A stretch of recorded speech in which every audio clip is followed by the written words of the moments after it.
In our history, the consolidation of the Tokugawa shogunate in 1603 led to more than 200 years of Japanese isolation. Hence, its culture was preserved outside of Western influence. When Emperor Meiji abolished the shogunate in 1868 and restored the absolute rule of the Yamato imperial family, he untangled the Shinto indigenous religion from foreign influences and syncretism, especially Buddhism. From here, he divided the Shinto into sectarian Shinto and state Shinto. To unify the nation, state Shinto became the official and nationalistic branch of the religion, which emphasized the divinity of the imperial house. Hence, the indigenous practices of Japan were preserved and formalized up to the modern age.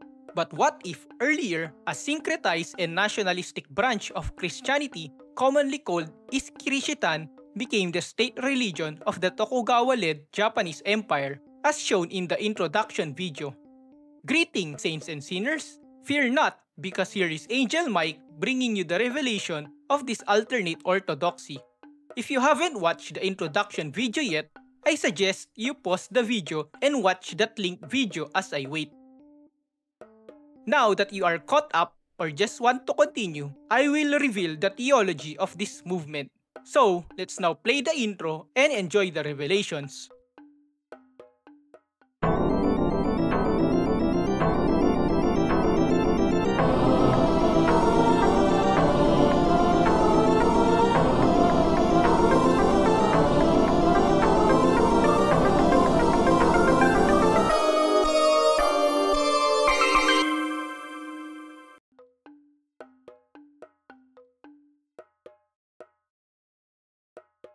As shown in the introductory video, all of creation and the divine is the same essence called kami in their pure forms. So, Oda Hidenobu focuses on the role of humanity in the world, the heaven and the divine. He downplayed the human-centric view of humans being the pinnacle of creation as the image of God in Kirishitan. Inspired by Eastern philosophies, he reinterprets it as the shepherd role of humanity, but ultimately being harmoniously part of the world. In his view, all just have different manifestations of the great kami, and the kami of humanity are not special but just have a role of organizing the world's kami and leading them into what he viewed as their pure elements, nirvana or salvation. In his view, our world began when the light and pure lands or heaven were separated from heavy lands or earth. He believes that in the beginning, some pure kami became too heavy with desires, so God separated them from heaven, and the creation of the earth is the result of that. Sins and suffering are therefore both itself and a product of heavy burdens and desires like in Buddhism. Hence, we are not inherently bad because we inherited the original sin as taught by the Catholic view, but we live in the sinful and heavy land of the earth when we became separated. He noted, the kami from whom we are all begotten were once united with Kamigami no Kami and other pure-formed kami in the Takamagahara, Eden, and the Pure Lands, sought their own knowledge, their own dominion, until their desire became too heavy. Thus, results in the Chuchi, the place where heavy burdens and desires reside. In this view, all creations of the universe descend from those kami that are separated with the divine kami, making the Genesis and their own Kojiki stories as metaphorical and allegorical of ancient and transcendental truths. Moreover, he was compelled to clarify and construct some of these narratives. He clarified that the Eden in Genesis was not part of the physical world but is part of the Mahayana Pure Lands he equated to heaven.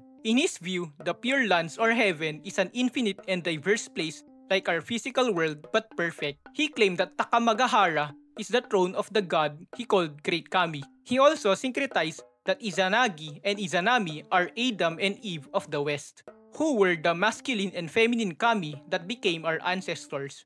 He also noted that the global flood at the time of Noah didn't submerge the East, as it was the highest point on Earth.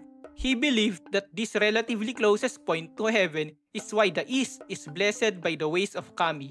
He demonstrates this by telling a story wherein the biblical Enoch seeks truth and travels to the east where he became enlightened and then went back west. Hence, he became the most spiritual person in the west during pre-flood. To expand on this cosmology, he viewed that our flesh and world is so heavy of desire, which is why we are trapped in this heavy land that produces continuous corruption and suffering. Hence, in his conceptualization of cosmology, this is already hell. When we die, we go to eternal reincarnation towards eternal heavy lands. However, he also noted that there are much worse heavy lands he called Jigoku, borrowed from Buddhism, which he equates to Western Hades. Also, he reinterpreted Yomi as the purgatory for those who need to purify themselves before reincarnation or salvation. This place is to ensure that the body and saints who attain nirvana are fully cleansed out of their heavy burdens before reaching heaven, and for those unsaved to forget their past lives before reincarnating into another. Moreover, he taught that various kami of the Shinto myth and the angels of the West are the pure kami who are in union with God, as they didn't bother to have selfish desire outside the will of God, or they cleansed themselves out of it. Demons or oni are thought to be kami of the wandering deceased because they don't want to be purified in Yomi. So, Satan is just the first kami who became too heavy because of too much pride while also not accepting his death. He, along with other demons, might wander and tempt humanity to go against the will of God, but ultimately, he is not a central figure that controls the world in this new religious framework. Also, praying to dead ancestors is permissible in his view, as it is asking for the lightening up of their suffering and hoping that they may be guided into salvation in their next life. Moreover, Mahayana Arhat and Bodhisattva are syncretized with Catholic sainthood, so praying to Buddhas and saints is also permissible as they can guide us closer to our pure forms. He viewed the God concept as the fundamental kami of kami or kamigami no kami, of which he viewed as the ultimate transcendental kami who holds pure order, goodness, beauty, and light of the universe as inspired by Krishitan. He also viewed this fundamental kami as the personification of the Dharma to further synchronize Buddhist traditions. He paraphrased the first line in the Gospel of John into, "In the beginning was the Dharma, and the Dharma was with Kami, and the Dharma was Kami." From Kirishitan, this transcendental kami is triune in person. Moreover, he viewed that the triune Kirishitan God is the same as that first three creation kami of the Shinto cosmology, namely Ame no Minakanushi no Kami, Takamimusobi no Kami, and Kamimusobi no Kami. What separates him from older traditions is he reinterprets this triune supreme kami as not a product of the separation of heaven and earth, but a transcendental cause of this separation. What differs from older traditions is he interprets them as being co-equal hitorigami of eternity past, not each one of them in succession as inspired by Kirishitan. Further Kirishitan inspiration is the view that perfect or pure elements as the origin and not the primordial chaos like in earlier local traditions. From syncretization, he equates Ame no Minakanushi no Kami as God the Father, Takamimusobi no Kami as the Christ, and Kamimusobi no Kami as the Holy Spirit. He believed that the Father is the ultimate origin of everything that exists, including their will. Christ is the ultimate force that unites all Kami through the resurrection, while the Holy Spirit is the ultimate Kami that guides us all into their will. He wrote that even though all of this triune Kami transcends gender, he believes that all masculine attributes are reflection of the Father, while all feminine attributes are the reflection of the Holy Spirit. So, the Holy Spirit is called Mother Spirit or Mother Kami by Hidenobu, as inspired by previous Shinto traditions which sometimes depict Kami Musobi as feminine. He believes that the Holy Spirit is love and she is the one who comforts him during his isolation and quest for the ultimate truth. For years, I searched for the truth. In these times, I was alone, suffering in the thoughts of myself, calamities of the wilderness, and the war of the states. Somehow, I still feel being loved. At year 7, this feeling grew larger as I began writing the revelations from the Kami, revealed through our ancestors, and ultimately, our Savior Yoshi. At year 8, I fully understand that this love is a gift everlasting, flowing through my salvation and flowing through the milk of our mother, this love is from and ultimately is Kami Musubi no Kami of our ancestors, the Holy Spirit of the West, our Mother Kami. In the nature of Christ, he believed that Christ physically appeared as countless manifestations to our ancestors even before being the human Jesus because Christ purely loves the world. He believed that Omo Ikane, Futodama, and Takuhada Chiji, Hime, are manifestations of the eternal child Kami, which differs from older traditions which state that they are Takami Musubi's children instead of being just his manifestations. Moreover, he syncretized this by saying that Christ's some ancestral manifestations in the West are Melchizedek and the angel of the Lord. He argued that Omo Ikane, being the Kami of wisdom, is equal to Christ being the Word. Futodama, being the Kami of rituals, is equal to being the eternal priest of God like the Western Melchizedek. Moreover, another radical belief is Takuhada Chiji, Hime, the Kami of textiles, was Christ, meaning Christ can manifest as a female Kami. Hence, Christ is not just the eternal Son, but also the eternal daughter, or more accurately, the eternal child, which is the active union of both eternal Father and eternal Mother. It is necessary for Takami Musubi to have both male and female attributes because in his belief, his male form embodies intellect like wisdom and tradition, while her female form embodies physical like creation and arts. In this syncretization, he taught that filial piety of the Eastern philosophies like Confucianism is fundamental to the natural cosmic order or Dharma. He noted that since the Triune Great Kami is familial with varying roles and where the utmost respectable role is given to God the Father, it is important to emulate that here on earth. Hence, the Father's will should be respected by the family. He also noted that the Holy Spirit is who guides humanity into revelations. So, it is important for mothers to be an advocate of Father's will and guide her family. Furthermore, he taught that the child's role is to be the role model of their family's values since they represent the name of their Father, like how Christ perfectly represents and fulfills the will of the Father. In this cosmological framework, Nirvana or salvation is the purification of our heavy worldly desires and attachments towards unification with the pure Kami. He affirms older traditional doctrines like reaching Nirvana through the personal Bodhisattva path. He even extends salvation to sincere people in the afterlife, such is the case of the celebrated Tenjin, once a famous scholar and was deified into Kami even after death. He affirms this path to salvation because he believes that everyone has a capacity to unite with God as we all have Buddha nature as inspired by Zen Buddhism. He even syncretized it with the Holy Spirit as he believes that we all have Buddha nature because our Kami or Spirit feels the omnipresence of the Holy Spirit or the Mother Kami of all of us. But he still argued that all these roads to Nirvana are just precursors and even inferior to the path that he is revealing. According to his theology, we are still more likely bound to fail in our personal salvation since the heavy burdens of this world are so powerful that Christ was needed for all of us to attain absolute purification. In his view, the absolute road to salvation is by believing that the eternal Kami, Takami Musubi, came down and sacrificed for our salvation.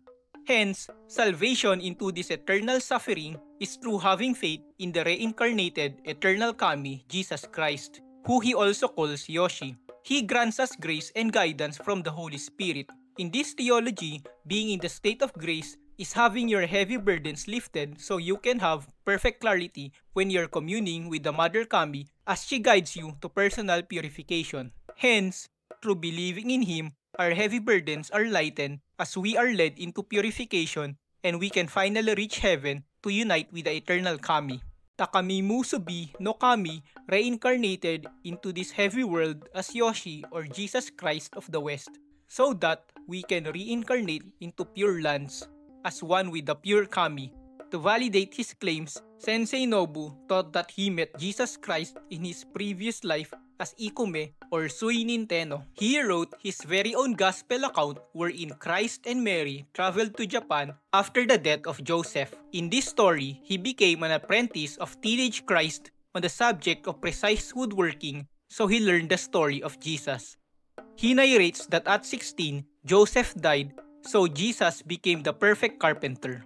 Shortly after, he and his mother traveled eastward to trade knowledge and eventually reach Wa, or ancient Japan, 3 years after. They stayed there for 7 years in Wa and set up a carpentry place. In this narrative, Jesus was named by the locals as Yoshi, as it gives them good fortunes. He claimed that the natives were astonished with his woodworkings and his fluency in the local Japanese language. During this time, Emperor Suinin was grieving from the loss of his wives, so he investigated Jesus' presence as a distraction.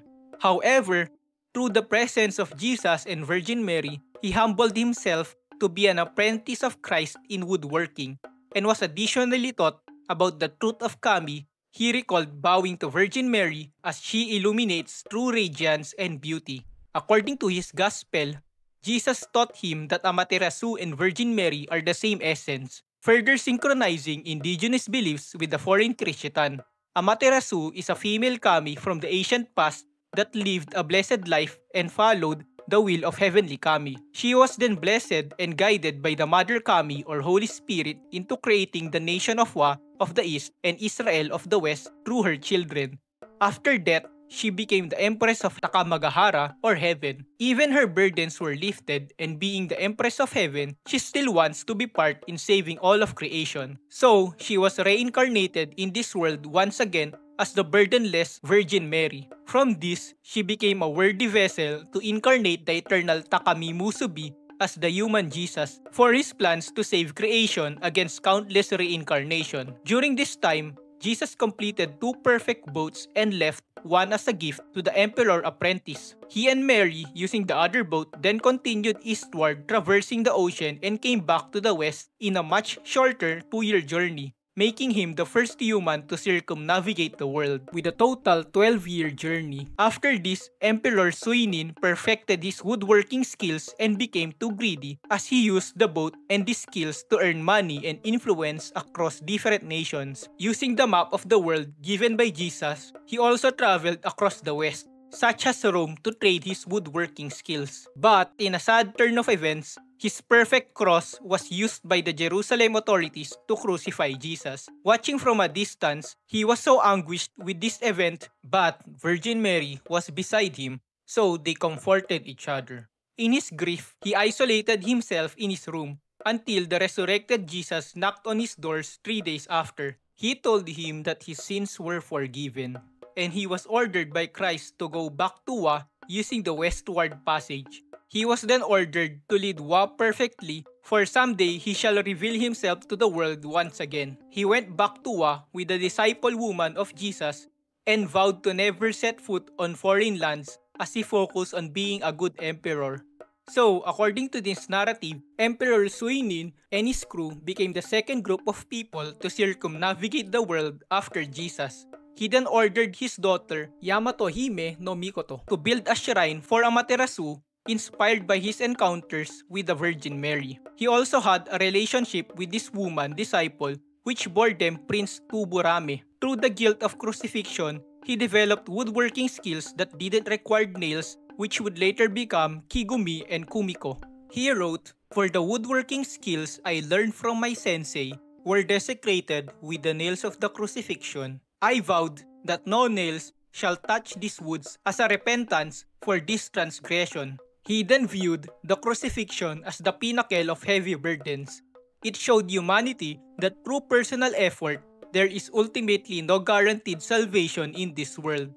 He argued that even though you shed all desires and attachments, you will still suffer since the people of the world itself are burdened with selfish desires, as shown by the life of the perfect human, eternal Kami, Jesus.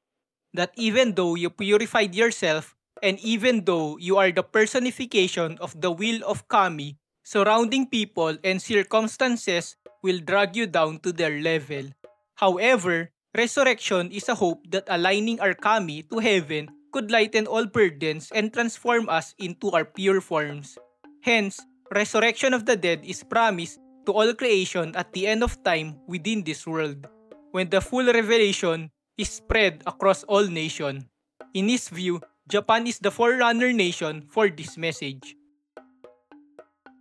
As discussed before, the East was the highest point on Earth in this cosmology. He claimed that this is because the eastern parts of the world are naturally pursuing the Holy Spirit. Let me explain. This theology was ultimately born from syncretizing Eastern philosophies and the culture of the Western Age of Discovery. So, Hidenobu was compelled to explain his growing fascination with the new worlds into his growing theology. As alluded before, there is an element of naval adventures in his gospel, so he also draws inspiration from the growing cartography of this early modern period. He divided the world into three spiritual poles of domains, like how in his view, God is also manifested in three. According to him, the East and the Far East is the domain of the Holy Spirit, which is why these lands emphasize personal enlightenment in their truths. The West and the Far West is the domain of the Father. This is why these lands emphasize hard categorization in their truths. The union between these is the middle world, which he viewed as the domain of the child. Furthermore, he claimed that his movement is the restoration of the whole truth. He claimed that at the beginning of the separation, the whole truth is known to all of our ancestral kami. However, as new succeeding generations come, they are pulled more and more to the nation's natural spiritual pole and forget the others.